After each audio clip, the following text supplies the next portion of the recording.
स्वामी जी अब थोड़ा हम आगे बढ़े हैं। जब ये हम चर्चा सारी करने जा रहे हैं तो अब हम ये बात सोचते हैं कि व्यक्ति जानता है, हमारे महात्मा लोग भी ये सब चीज जानते हैं, लेकिन जानने के बाद भी वो दृष्टि की आराधना नहीं करने पाते हैं।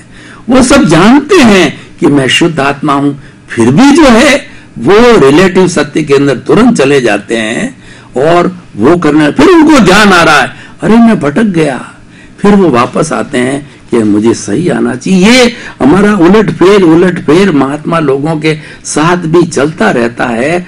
तो कृपया ये बताइए कि जो सही तात्विक दृष्टि, जो कुदरत का कानून और सनातन सत्य और आपकी जो दृष्टि की बात है वो टिका रहे, वह बार बार हमको रिलेटिव सत्य में न जाना पड़े कि मैं उठा, मैंने भोजन किया, मैंने खाया। आपने फार्मूला स्वाहा का बताया है, हम कर रहे हैं, फिर भी और टेक्निक बताइए कि हम उस तत्व दृष्टि को भूलें ही नहीं। देखो, मैंने सत्संग में कई बार कहा है कि जानना और मानना ये दोनों अलग चीजें हैं। जानते तो बहुत कुछ है मगर मानते नहीं है ना। क्यों नहीं मानते हैं? क्योंकि अनुभव नहीं है। क्या नहीं है? जानते तो है, जानकारी, इंफॉर्मेशन, नॉलेज हर व्यक्ति के पास कई सारे फील्डों का बहुत सारा नॉलेज होता है। इसमें तो मना नहीं करेंगे, कहीं से भी प्राप्त किया है, कर सकते हैं इंसान। मगर मानना एक अलग बात है।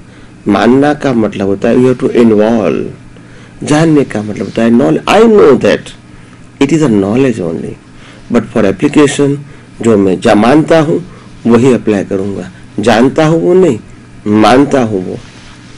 लोग क्या कहेंगे, स्वामी जी जानना और मानने में अंतर क्या है? बहुत अंतर है। हम भगवान को मानते हैं, भगवान का नहीं मानते हैं, क्योंकि हम जानते हैं मगर मानते नहीं। आप समझे? भगवान को तो मानते हैं, भगवान का नहीं मानते हैं। तो जानते हैं मगर मानते नहीं है। दूसरी बात, हम सब जितने भी जिज्ञासु है, मुमुक्षु है और महात्मा गण है, जिन्होंने ज्ञान प्राप्त किया है, जिन्होंने सम्यक दृष्टि प्राप्त किया है, जिन्होंने सही ज्ञान, आत्मज्ञान प्राप्त किया है, वो सबको मालूम है कि मैं आत्मा हूं और मैं खुद अविनाशी हूं, मैं खुद चेतन हूं और मैं खुद ही अनंत शक्ति वाला हूं। ये सब मैं जानता हूं मगर प्रैक्टिकल लाइफ में मैं नहीं मानता हूं। आप कहोगे मैं जानता हूं तो फिर मानता नहीं हूं, ऐसा कैसे बोल सकते हो? भैया, आपको खुद को भी मालूम है कि आप जो जानते हैं वो मानते नहीं है। क्यों नहीं मानते हैं? क्योंकि उदाहरण से समझिए, कई लोग मानते हैं कि मैं आत्मा हूँ, चेतन हूँ, अविनाशी हूँ और सर्व प्रकार की अनंत शक्तियों वाला हूँ। ये जानने के बाद भी जब जीवन में कोई दिक्कत आती है, प्रॉब्लम्स होता है, तो हम शक्ति आत्मा के पास मांगते हैं या फोटो या मूर्ति के पास मांगते हैं। सोचिए, क्योंकि हम उस समय शक्ति मांगते हैं फोटो और मूर्ति के पास, क्योंकि हमको मालूम है कि वहां से हमको मिलेंगे। मगर वो हम बोलेंगे नहीं कि मूर्ति और फोटो अनंत शक्ति वाला है, हम बोलेंगे नहीं। आप समझे ना? मगर मानेंगे सही कि उनके पास शक्ति है, इसीलिए मानते हैं माँ। तो जो हम जानते हैं वो मानते नहीं है और जो मानते हैं वो स्वीकार नहीं करते हैं। आप देखो, आपकी सोच में कितनी ड्युअलिटी है। तत्वज्ञान नहीं समझा, यही तो पजल है। और इसीलिए मैंने बहुत सारी बार लोगों को कहा है कि आपके अंदर जो आत्म स्वरूप है, जो वो आप खुद है, इनके पास जो पावर है, इससे ज्यादा पावर इस ब्रह्मांड के अंदर कोई भी जीव के पास नहीं है। न मनुष्य के पास है, न देवी देवताओं के पास है, न तीर्थंकर के पास है और न ही आम आदमी के पास है। जो भी व्यक्ति के पास पावर होता है, चाहे वो तीर्थंकर है, चक्रवर्ती है, वासुदेव है, प्रतिवासुदेव है, राजा है, प्रजा है, साधु है, संसारी है, कोई भी व्यक्ति के पास जो कुछ भी पावर है, वो सब पावर रिलेटिव है और विनाशी है। और आत्मा का पावर रियल है और अविनाशी है। Don't compare with temporary and permanent. Both are always separate and both are always different role. Real and soul power is always permanent. Relative and physical power is always temporary and depend on circumstances, control and governed by the law of nature. चाहे मैं तीर्थंकर हूँ, मगर मेरा जो तीर्थंकर का जो पावर है वो तो रिलेटिव सत्य है। आत्मा का पावर रिलेटिव सत्य, रियल सत्य है। मैं चक्रवर्ती हूँ तो बाहर का पावर रिलेटिव सत्य है, अंदर का पावर सनातन सत्य है। तो दोनों को लाइन ऑफ डिमार्केशन से एज इट इज समझना पड़ेगा, नहीं तो ये आध्यात्म विज्ञान समझ में नहीं आएगा।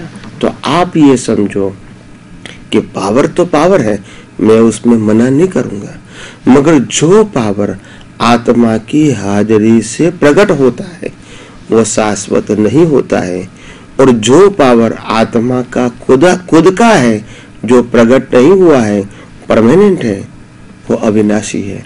तो मैं चक्रवर्ती हूँ, मैं तीर्थंकर हूँ, मैं वासुदेव हूँ, मैं प्रतिवासुदेव हूँ, मैं राजा हूँ, मैं प्रजा हूँ, मैं प्रेसिडेंट हूँ, ये सब पावर आत्मा की हाजिरी से अज्ञान के भाव से प्रकट हुआ है और उसका अंत होएगा, मगर आत्मा की अनंत शक्ति का अंत कभी नहीं होगा। तो दोनों के बीच line of demarcation, temporary power, permanent power, और टेम्पररी पावर में बहुत सारी कैटेगरी है, परमानेंट पावर में कोई कैटेगरी नहीं है। चेतन पावर, शाश्वत पावर, अविनाशी power, no any more description require. तो ये दोनों बातों को समझना पड़ेगा, और इसीलिए हम जब बार बार उलझ जाते हैं, हम क्या करते हैं, खुद की शक्ति को ही हम नहीं मानते हैं, खुद की शक्ति को ही हम नहीं स्वीकार करते हैं, बोलते हैं, मानते नहीं है। आप समझे ये कितना बड़ा अज्ञान है। जो बोलते हैं वही हम नहीं मानते हैं, मतलब क्या रहा, पोपट। पोपट बोलेगा राम राम, फिर कोई पूछे कि भी आप राम राम बोलते, राम राम किसका नाम है, तो बोला वो तो मिर्ची का नाम होगा या जामफल का नाम होगा, मेरे को नहीं मालूम। सेठ ने कहा राम राम बोलो, तो मैं राम राम बोलता हूँ, मेरे को तो मालूम नहीं है। मगर सुनने वाले को लगेगा कि ये तो बहुत धार्मिक पोपट है, जब भी हम जाते हैं घर पे तो राम राम बोलता है, कितना धार्मिक है। मगर वास्तव में देखा जाए तो वो धार्मिक नहीं है, उसको मालूम नहीं है, जो सिखाया है वो करता है। आप समझे। तो हमको पोपट नहीं बनना है, हमको दुनिया की वास्तविकता को, सनातन सत्य को जानना है। आइए ये आध्यात्म विज्ञान को और भी गहरा जानिए, गहरा सुनिए, समझिए, उपयोग करके अनुभव करें। यही मेरी मंगल कामना आप सब दर्शकों के लिए। आप सबका मंगल हो, आप सबका कल्याण हो। जय सच्चिदानंद।